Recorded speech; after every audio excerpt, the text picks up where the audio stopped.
Hello everyone. TCS security aces series का question number 8 काफ़ी अच्छा क्वेश्चन है। कई बार आए हैं कई एग्जामों में। Problem is that given an array, find the second smallest and second largest element in the array, print -1 if in the event that either of them does not exist. हमें बताना क्या है कि कोई एरे दिया गया है हमारे पास, उसकी साइज ऑफ द एरे हमने लिया, एक एरे लिया। मान लो यहाँ पे एक एरे है 1 2 4 7 7 5। इसमें हमें सेकंड लार्जेस्ट एलिमेंट बतानी है एंड सेकंड स्मॉलेस्ट एलिमेंट बतानी है। अप्रोच क्या रखोगे आप आप एक बार अपने मन में सोच लो। अगर आपको आता है काफ़ी अच्छी बात है, अगर आता है, क्योंकि ये काफ़ी इंपॉर्टेंट क्वेश्चन। यहाँ पे प्रॉब्लम क्या है कि हमारे पास डुप्लीकेट नंबर भी एरे की सीरीज में है। अगर ये डुप्लीकेट नंबर नहीं होता तो हम इसको एक सबसे आसान तरीका लगाते हैं कोई भी पेपर में करने के लिए। सबसे पहले हम एरे को सॉर्ट कर लेते हैं एंड जो पहले इंडेक्स पे होता वो होता उसका सेकंड स्मॉलेस्ट। जो लास्ट के सेकंड इंडेक्स पे होता, मान लो हमारे पास कोई एरे की साइज 6 है, जो पांचों इंडेक्स पे होता वो होता second largest element. But problem ये है कि यहाँ पे कि एरे हमारा सॉर्टेड, वो एरे में हमारे डुप्लीकेट एलिमेंट है। तो आंसर के according duplicate element second smallest second largest element नहीं है। अगर वैसे डुप्लीकेट एलिमेंट कंसीडर किया जाता तो 7 सेकंड लार्जेस्ट होता, बट यहाँ पे नहीं है। तो मतलब हम सॉर्ट फंक्शन ऐसा तो नहीं लगा सकते, आई थिंक सो। अब हमें दूसरा मेथड सोचना पड़ेगा कि दूसरा मेथड क्या लगाएं जो कि बिग ऑफ एन से ज़्यादा ना जाए। अगर कॉम्प्लेक्सिटी देखें तो बिग ऑफ एन से ज़्यादा ना जाए या फास्ट भी हो, इससे बेटर भी कर सकते हो, तो आप काफ़ी अच्छी बात है। हम यहाँ पे अप्रोच देखेंगे जो बिग ऑफ एन में सॉल्यूशन सॉल्व ला के दिया है, और इसमें क्या सिंपल से वेरिएबल बना, हम सिंपल से वेरिएबल बना लेंगे जो कि एक बार ट्रेवर्स करेंगे एक फॉर लूप लगा के लूप को, जो कि हमें यहाँ से लार्जेस्ट दे देगा एंड स्मॉलेस्ट दे देगा। उसके बाद अगेन एक फॉर लूप लगा लेंगे जो कि वहाँ पे हमें सेकंड स्मॉलेस्ट मिल जाएगा, सेकंड स्मॉलेस्ट मिल जाएगा एंड सेकंड लार्जेस्ट मिल जाएगा। ये अप्रोच हम इस क्वेश्चन में करने वाले हैं। आप लोगों को समझ में आएगा। हम पहले कोड लिख लेते हैं, फिर उसके बाद हम क्वेश्चन को ड्राई रन करेंगे, तो आपको काफ़ी अच्छा से समझ में आ जाएगा। और नहीं समझ में आएगा तो हम उस पर ड्राई रन करके आपको दिखाएंगे। आप बस वेट एंड वॉच करो। कोड एडिटर खोल लिया हमने, वहाँ पे एक प्रोग्राम लिखेंगे जिसमें हम इंक्लूड करेंगे हेडर फाइल को। Include include bit slash stdcpp.h and using name space std। एक मेन फंक्शन बना लेते हैं, जो मेन फंक्शन में हम सभी वेरिएबल को डिक्लेयर कर लेंगे। std में इनका छूट गया। तो मेन फंक्शन में क्या है कि इंटीजर पार्ट में ला के दे रहा है, तो एक स्मॉल बना लेते हैं एंड एक लार्ज बना लेते हैं। लार्ज एक बना लेते हैं सेकंड स्मॉल एंड एक सेकंड लार्ज बना लेते हैं। चार वेरिएबल हमारे पास बन गए। अब क्या करेंगे, सिंपल से हम एक फंक्शन कॉल करेंगे। अब अकॉर्डिंग टू क्वेश्चंस, अगर हम क्वेश्चन पे देखते हैं तो हमें क्या प्रॉब्लम हमारे पास है कि एक एरे है। तो इनपुट में कहा गया है कि take the size of the array. Array का साइज भी हमें ही लेना है, take the size of the array. तो हम इसको भी ले लेते हैं पहले। तो एक आउट कर मैसेज आउट करा लेते हैं, enter the size of array. हमारे पास एक मैसेज प्रिंट हो गया, enter the size of the array. Scan करा लेते हैं किसको, एक एन इंटीजर को, एन। यहाँ पे हम उसको डिफाइन कर लेते हैं int n. Okay, size of the array हो गया। अब एरे को हमने अभी डिक्लेयर नहीं किया है, तो एरे को डिक्लेयर करने के लिए सबसे बेस्ट तरीका एक एरे बना लो, साइज एन का डिक्लेयर हो गया। अब क्या करना है कि हमें इनपुट भी तो लेना पड़ेगा। अगर हमने साइज ऑफ द एरे लिया तो एरे में इनपुट भी लेंगे। इनपुट भी हम यही मेन फंक्शन में ले लेते हैं। ओके, तो इंट आई इक्वल टू 0 से आई क्या होगी, जो इनकी साइज होगी, एंड आई प्लस प्लस क्या होगा, उसमें सीन करेगा एरे आई। हमने एरे की साइज में एरे में वैल्यू ले ली। अब हम एक फंक्शन बनाते हैं। अब सोचते हैं कि इसको जो सारे वेरिएबल हैं इसको यहाँ पर नहीं लिखे, उस फंक्शन में लिख देते हैं। तो अभी के लिए रहने दो, एक हम बना लेते हैं फंक्शन जो कि हमें लाके देगा find second large and small small. ठीक है, इतना लिख लिए। इसमें हम क्या पास कर लेंगे, एरे पास कर लेते हैं, साइज पास कर लेते हैं। अगर एरे साइज यहाँ पे पास कर लिए तो हम इसको मेन के ऊपर लिख लेते हैं, एक इंटीजर टाइप का बना लेते हैं फंक्शन जो हमें रिटर्न करेगा इंट को, इंट सेकंड लार्ज, जो कि हमारे पास है क्या, एक इंटीजर एरे है हमारे पास, int array and int size of the array.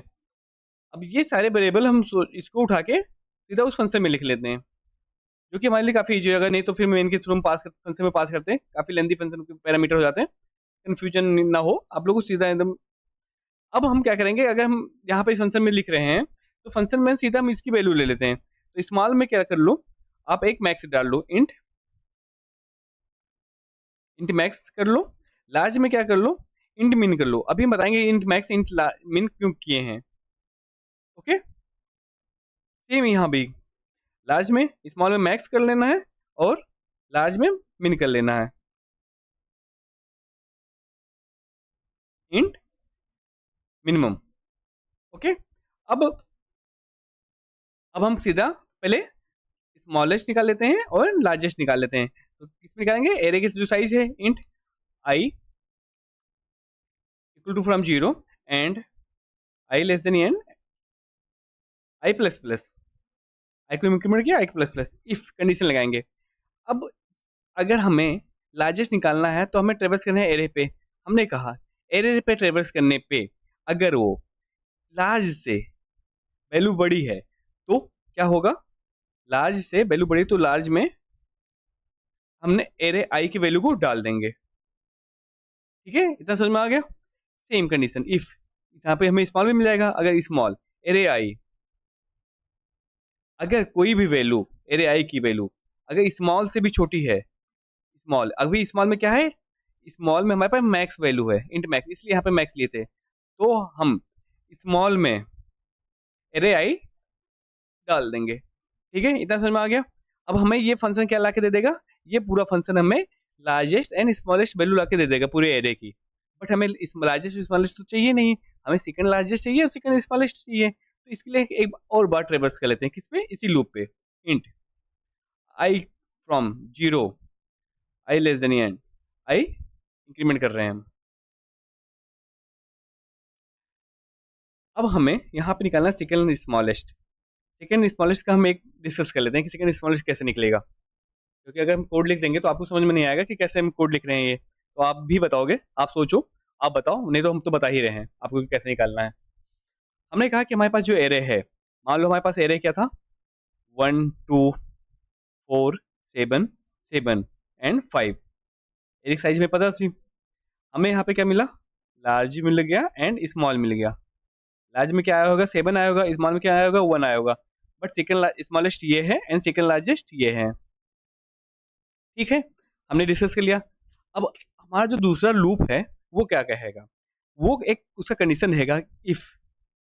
यहाँ पे लिख लेते हैं। ठीक है, अगर एरे आई छोटा है किससे, एरे आई छोटा है लार्ज से, क्योंकि जो सेकंड लार्जेस्ट होगा वो लार्जेस्ट से छोटा होगा। ठीक है, और एंड एरे आई बड़ा है किससे, सेकंड लार्जेस्ट से, सेकंड लार्ज से। हमने कहा जो सेकंड लार्ज में जो वैल्यू, यहाँ पे वैल्यू क्या थी, पहले सबसे पहले इंट मैक्स थी। यहाँ पे वैल्यू क्या आई, लार्ज में क्या आई थी, सब एक उसके पहले लूप चला था, जो फॉर लूप चला था 7 आई थी। अब अभी क्या चल रहा है, 0 से चल रहा है, आई 0 पे चला है, सेकंड से 7 से छोटा है, सेकंड लार्जेस्ट से बड़ा है। तो इसमें क्या हो गया, सेकंड लार्जेस्ट में क्या आ गया। अब यहाँ पे हम पहले डाल के देख लेते हैं, सेकंड लार्ज में सबसे पहले क्या आएगा, 1 आएगा। ठीक है, अगली बार चला, लूप यहाँ पे पहुंचा इस वेरिएबल पे, 2 क्या लार्जेस्ट से छोटा है, हाँ, लार्जेस्ट में वैल्यू क्या है, 7 है। हम यहाँ पे कलर चेंज कर लेते हैं, लार्ज में वैल्यू क्या है, 7 है। अभी हमारा पॉइंटर कहाँ पे, 2 पे है। ठीक है, 2 पे पॉइंटर है। अब 2 से छोटा है, ठीक है, क्या ये सेकंड लार्जेस्ट से बड़ा है, हाँ, तो ये 2 ओवरराइड कर देगा इसको। ठीक है, 4 पे पहुंचा, 4 लार्ज से छोटा है, हाँ, सेकंड लार्ज से बड़ा है, सेकंड लार्ज में वैल्यू क्या है, 2, हाँ, ठीक है, 4 यहाँ पे आ गया। ठीक है, 4 आ गया सेकंड लार्ज में, पॉइंटर पहुंचा यहाँ पे लूप की, 7 क्या 7 से छोटा है, ये 7 क्या लार्ज से छोटा है, नहीं, नहीं छोटा, तो इफ नहीं चला, पॉइंटर पहुंच गया यहाँ पे, छोटा है इससे 7 से, नहीं छोटा है। ठीक है, पॉइंटर कहाँ पहुंच गया, पॉइंटर पहुंच गया यहाँ पे। अब अगर पॉइंटर पहुंच गया 5 पे, 5 क्या लार्ज से छोटा है, ठीक, छोटा है। 5 क्या सेकंड लार्ज से बड़ा है, सेकंड लार्ज की वैल्यू क्या भी है, 4 है, हाँ, तो क्या करेगा, सेकंड लार्ज में 5 डाल देगा। अब एक बार जब लूप चला था यहाँ तक, तो हमें क्या मिल गई, सेकंड लार्ज की वैल्यू 5 मिल गई यहाँ से। ठीक है, आपको कोई दिक्कत तो नहीं हुई, यहाँ तक समझ में आ गया। अगर इफ अब हमें सेकंड स्मॉलेस्ट भी निकालना हो तो हम 2 बार थोड़ी ना लूप चलाएंगे बार बार। जब ये यहाँ पे लूप चल ही रहा था तो एक इफ और भी डाल देंगे इसी में, ठीक है। 2 बार लूप चलाने का कोई मतलब है नहीं। अब दूसरा इफ डालने का कंडीशन क्या रखेंगे, देखो इफ सेम कंडीशन थोड़ा सा चेंज ऐसा रहेगा और कोई ज़्यादा बड़ी रॉकेट साइंस का चेंज नहीं है। अगर एरे आई की वैल्यू किससे छोटी है, सेकंड स्मॉल से छोटी है। यहाँ पे क्या था, बड़ी होनी, बड़ी निकाले तो इसलिए लार्ज निकाल रहे थे सेकंड लार्ज से, सेकंड स्मॉल से छोटी है, ठीक है। एंड एरे आई की वैल्यू किससे बड़ी है, किससे, स्मॉल से। समझ में आ रहा है? अगर नहीं आ रहा तो देखो हम यहाँ पे आपको तुरंत ड्राई रन करके दिखाएंगे। मान लो पॉइंटर हमारे पे कहाँ पे था, पॉइंटर हमारे पास यहाँ पे था जब सेकंड लूप चला, ठीक है। स्मॉल की वैल्यू क्या आई थी, यहाँ पे 1 आई थी। सेकंड स्मॉलेस्ट की वैल्यू क्या थी, इंट मैक्स है शुरू में स्टार्टिंग में हमारे पास, ठीक है। अब यहाँ पे जो सेकंड स्मॉल की में वैल्यू आएगी, क्या क्या आएगी देखते हैं। लूप हमारे पास यहाँ पे है 1, एरिया की वैल्यू क्या है 1, 1 क्या सेकंड स्मॉल से छोटा है, हाँ छोटा है। एंड 1 क्या बड़ा है स्मॉल से, नहीं बड़ा है क्योंकि स्मॉल की वैल्यू भी 1 है। तो इस इफ के अंदर आएगा नहीं, नहीं आया तो अब 1 पॉइंटर कहाँ पहुंचा, यहाँ पे पहुंचा। 2, 2 क्या छोटा है इंट मैक्स से, हाँ छोटा क्यों नहीं है 2, कंडीशन वेरीफाइड हुआ। एंड चेक किया, क्या 2 स्मॉल से बड़ा है, स्मॉल की वैल्यू क्या थी 1 थे, तो हाँ 2 तो बड़ा है स्मॉल से, तो सेकंड स्मॉल की वैल्यू क्या हो गई 2 हो गई, इंट मैक्स से ओवरराइड करके 2 हो गई। अब ये यहाँ से ओवरराइड हो गई। पॉइंटर हमारा पहुंचा यहाँ पे 4 पे, क्या 4 सेकंड स्मॉल से छोटा है, नहीं छोटा नहीं है ना, तो ये कंडीशन चेक ही नहीं करेगा। पॉइंटर आएगा हमारे पास यहाँ पे 7, क्या सेकंड स्मॉल से छोटा है, नहीं, तो पॉइंटर हमारे पास आ गया था यहाँ पे 7, इससे छोटा है, नहीं, तो पॉइंटर हमारे पास आ गया था यहाँ पे 5, 5 क्या सेकंड स्मॉल से छोटा है, नहीं। तो अब ये फॉर लूप, इन जो ये दोनों फॉर लूप के अंदर चल रहे थे इससे बाहर आ गया, तो हमें इससे बाहर आने पे क्या मिल गया, सेकंड लार्ज की वैल्यू मिल गई एंड सेकंड स्मॉल की वैल्यू मिल गई, जो कि हमारे पास यहाँ पे आंसर में भी आ रहा है। सेकंड स्मॉल की वैल्यू क्या है 2 एंड सेकंड लार्ज की वैल्यू क्या है 5। दूसरे फॉर लूप से हमें दोनों की वैल्यू मिल गई कि नहीं मिल गई, बस केवल हमें एक कंडीशन लगाना पड़ा यहाँ पे, एक कंडीशन लगाना पड़ा यहाँ पे, तो ठीक है। चल के हम कोड में भी कंडीशन लगा देते हैं, उसके बाद देखते हैं कि कोड हमारे रन करने पे क्या वैल्यू दे भी रहा है ऐसा कि नहीं दे रहा है।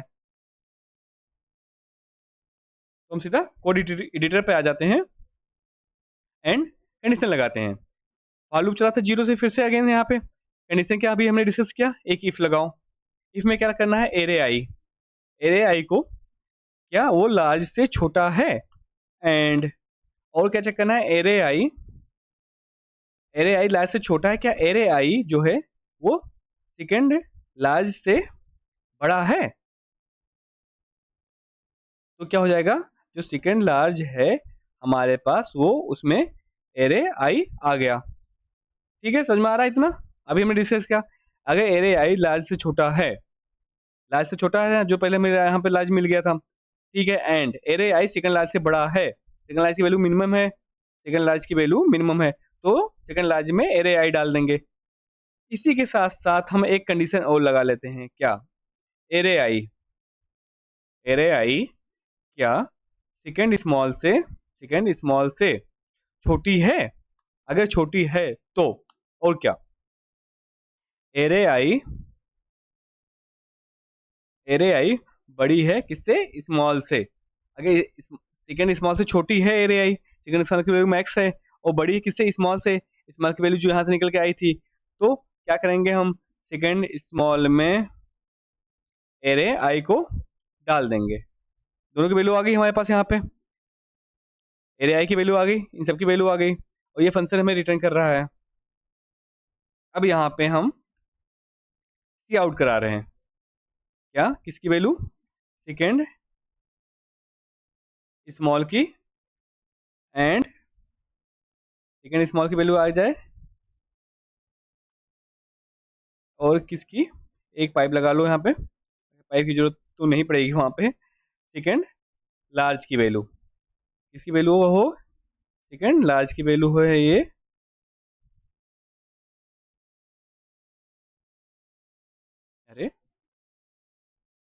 सेकेंड है लार्ज की वैल्यू, इतनी वैल्यू आ गई हमारे पास। अब हम इसको ड्राई रन करके देखते हैं कि क्या ये चल भी रहा है कि नहीं चल रहा है। ठीक है, तो हमें फाइंड करना है, find second large and second small dot CPP, किसी से नाम से सेव कर दो, सेव से कोई इशू तो है नहीं हमारे पास। स्मॉल और नॉट डिक्लेयर, स्मॉल क्यों नहीं डिक्लेयर है हमारे पास? एड नीडेड क्या है, लार्ज और not declare, large, yes large not declare. बस आई डोंट थिंक सो कि अभी कोई एरर और दिखा रहा है यहाँ पे। मेरे पास इनपुट क्या था, हमारे पास इनपुट है इंटर द साइज 6 और क्या था 1 2 4 7 7 5। अब स्मॉल की वैल्यू आ गई, सेकंड स्मॉल की वैल्यू 2 आ गई जो कि सही है, सेकंड लार्ज की वैल्यू आ गई 5 आ गई, सेकंड लार्ज की वैल्यू जो कि ये भी सही है। अगर अब हम कोड को देखें तो, अगर हम कोड पे आ जाएं तो अगर इसने कहा है कि if print -1 in the event that either of them does not exist, अगर मान लो यहाँ पे कोई टेस्ट केस ऐसा होता जो 4 वैल्यू है, एरे की साइज 4 है, अगर 1 1 1 1, अब इस 4 के लिए स्मॉल और उस लार्ज की वैल्यू क्या आएगी? तो काफी बड़ी नंबर आ गई, क्योंकि हमने इस टेस्ट केस को हैंडल नहीं किया, क्योंकि इसमें सेकंड स्मॉल या सेकंड लार्ज वैल्यू तो हमें कहीं मिल नहीं रहा है। आपको समझ पा रहे हो ना प्रॉब्लम क्या है? वहाँ पे टेस्ट की प्रॉब्लम में और आगे -1 लिखने के लिए क्यों कहा गया था उसमें, कि अगर वहाँ पे सेकंड लार्ज या सेकंड स्मॉल की वैल्यू ना मिले, ये ऐसा थोड़ी ना, ये मान लो एरे की साइज ही 1 हो तब भी नहीं मिलेगा, अगर एरे साइज ही 1 से ज्यादा है तो अगर सेम वैल्यू हो तब भी नहीं मिलेगा। अब इस टेस्ट केस को हमने तो अभी हैंडल किया नहीं है, जो कि काफी इंपॉर्टेंट टेस्ट केस है, और ये टेस्ट केस हमेशा टीसीएस विप्रो एसेंचर कंपनियों के हिडन टेस्ट केस में होते हैं, जो कि वहाँ पे जल्दीबाजी में आप नहीं करोगे, छोड़ दोगे, समझ ही नहीं आएगा आपका कौन सा टेस्ट केस नहीं क्यों नहीं चल रहा है, कोड तो आपका सब कुछ सही लिखा हुआ है, आप एरे लोगे चेक करोगे, बार बार चेक करोगे, तो इसी टेस्ट केस को हम यहाँ पे हैंडल कर रहे हैं इस कोड में। समझ में आ रहा है आपको जो मैं कहना चाह रहा हूँ, प्रॉब्लम क्या है, आपको दिखा दिया मैंने प्रॉब्लम। तो अगर हम सबसे पहले यहाँ पे आ जाएं, एक बेस केस बना लेते हैं, बेस केस हमें यहाँ पे बना लो, यहाँ पे कर लो कि इफ अगर n की साइज 2 से बड़ी छोटी है तो वहीं पे वो क्या कर देगा, रिटर्न कर देगा, रिटर्न रिटर्न -1, इंटीजर टाइप की वैल्यू में रिटर्न -1 कर लिया। और इस केस को हम यहाँ पे एक आंसर वेरिएबल बना लो, इंट आंसर, आंसर वेरिएबल में फाइंड की वैल्यू आ गई यहाँ पे, और हम क्या करेंगे, सी आउट करेंगे, सी आउट आंसर को। अब यहाँ पे देखते जाओ हम क्या लिख रहे हैं, यहाँ पे हमने कहा कि अगर 2 से छोटी है तो रिटर्न कर जाए, रिटर्न क्या करेगा -1, इसलिए यहाँ पे देखो, यहाँ पे अगर फंक्शन रिटर्न कर देगा -1 तो हैंडल कहाँ पे हो रहा है, आंसर में आ गया, आंसर उसे सी आउट -1 कर देगा। क्यों? क्योंकि इसमें कहा है कि अगर प्रिंट करना है -1 in the event either of them does not exist, न सेकंड लार्ज मिला न सेकंड स्मॉल मिला, यहाँ पे -1 प्रिंट कर दिया। ठीक है, जब ये साइज ही एरे की साइज ही छोटी हो, अगर एरे की साइज बड़ी है, एरे की साइज बड़ी है तो नीचे आ जाएगा, एरे की साइज बड़ी है, अब वहाँ पे वो चेक तो करेगा, बट इसके लिए भी चेक हमने लगाया नहीं कि डुप्लीकेट के लिए कौन सा चेक करेगा, क्योंकि अगर ये स्मॉल या सेकंड लार्ज अपडेट नहीं हो रहा है तो हमें भी -1 ही रिटर्न करना है वहाँ पे भी। ठीक है, तो अगर यहाँ पे एक और कंडीशन लगा दो, इफ अगर सेकंड स्मॉल इक्वल टू क्या था शुरू में, इंट मैक्स था ना, इंट मैक्स, या फिर क्या second large large equal to int min था ना, सेकंड लार्ज मिन था, तो क्या रिटर्न करेगा, वहां से इसे रिटर्न करना पड़ेगा, क्या रिटर्न -1, दोनों केस में -1 रिटर्न कर दिया। अगर अब हम देखो, अगर हम इसे ड्राइव करते हैं, अगर मान लो एरे की साइज 1 है और उसकी वैल्यू कुछ भी हो, तो इसमें ना सेकंड लार्जेस्ट निकल सकता है ना स्मॉलेस्ट निकल सकता है, तो इसमें क्या आना चाहिए, -1 आना चाहिए। समझ में आ गया यहाँ तक, -1 प्रिंट कर दिया वहां पे। अगर मान लो एरे की साइज 4 थी लेकिन वैल्यू सेम वैल्यू है, तो वहाँ पे क्या रिटर्न हो गया, -1 रिटर्न हो गया, क्योंकि यहाँ पे भी नहीं मिल सकता डुप्लीकेट वैल्यू के लिए। अभी यहाँ पे क्या आ रहा था, एक इंटीजर मैक्सिमम वैल्यू आ रही थी, एक इंटीजर मिनिमम वैल्यू आ रही थी, तो वहाँ पे बोला गया कि सीधा -1 रिटर्न कर दो। आई होप सो कि आपको ये सारे क्वेश्चंस के बेस केस समझ में आ रहे होंगे। तो कोई एक बेस केस यहाँ पे लगा लिया कि एरे की साइज के लिए बेस केस लगा लिया, एक बेस केस लगा लिया कि हमारा जब आंसर अपडेट हो रहा है उसके पहले बेस केस लगा लिया, और उसको हमने यहाँ पे हैंडल कर लिया। ठीक है, थैंक यू सो मच। अगर आपको ये क्वेश्चन बेनिफिशियल लग रहा हो, ये केस टेस्ट केस आपको समझ में आ रहे हो या जो मेरा बताया हुआ कोड समझ में आ रहा हो, तो आप प्लीज़ एक लाइक करो, शेयर करो एंड सब्सक्राइब करो। जो भी टीसीएस सिक्योरिटी या विप्रो, एसेंचर, डेलॉयट जैसे कंपनियों के लिए प्रिपेयर कर रहे हैं तो। काफ़ी अच्छा क्वेश्चन है, कई बार टीसीएस के बेसिक क्वेश्चनों में ये आए हुए हैं। आप ये अगर क्वेश्चन नहीं करके जाते हो, ऐसे बेस केस या टेस्ट केस को हैंडल नहीं करके जाते हो, तो आप बहुत ही बड़ी गलती कर रहे हो वहाँ पे। क्योंकि क्या होता है, हिडन टेस्ट केस में आपको पता नहीं चलेगा कि हमारा आउटपुट क्या है या हमारी गलती क्या है। तो आपको पहले से माइंडसेट या एज केस लेके चलना पड़ेगा। सिंपल सा इसने बोला था कि -1 प्रिंट करना है, बट ये नहीं बोला, ना इसने डुप्लीकेट के लिए बोला, ना किसी के लिए बोला। बस सभी टेस्ट केस के लिए इसने बोल दिया कि -1 प्रिंट करना है। तो आपको आई होप सो कि ये आपको जो बताया हुआ हम हमारे द्वारा आपको समझ में आया हो। अगर आपको समझ में आया हो तो प्लीज़ एक लाइक, शेयर, सब्सक्राइब करो। Thank you so much.